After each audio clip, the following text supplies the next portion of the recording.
ఈరోజు రెసిపీ టమాటా రసం. ఇదేంటి ఇంత సింపుల్ రెసిపీ కూడా వీడియో పెట్టాలా అనుకోకండి.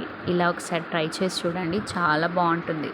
ముందుగా టొమాటో, పచ్చి కొబ్బరి, పచ్చిమిర్చి ఇవన్నీ మిక్సీ చేసుకోవాలి.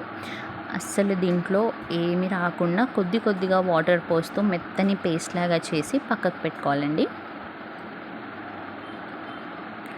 నెక్స్ట్ ప్యాన్లో కొద్దిగా ఆయిల్ వేసి జీలకర్ర, ఆవాలు, ఎండుమిర్చి, కరివేపాకు వేసుకొని పోపు పెట్టుకోవాలి.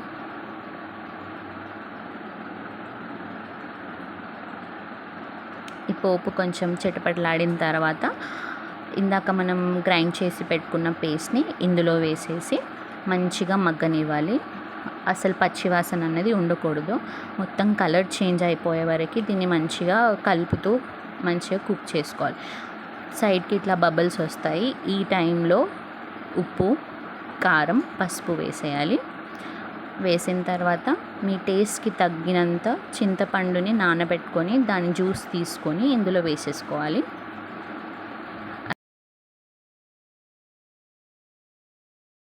ఇక్కడ మీకు కావాలంటే కొన్ని వాటర్ కూడా యాడ్ చేసుకొని కొత్తిమీర చల్లేసి మూత పెట్టి ఒక పొంగు రానిస్తే టేస్టీ అయిన రసం రెడీ అయిపోతుందండి. డీటెయిల్ రెసిపీ క్యాప్షన్లో ఉందండి, ఒకసారి ట్రై చేయండి.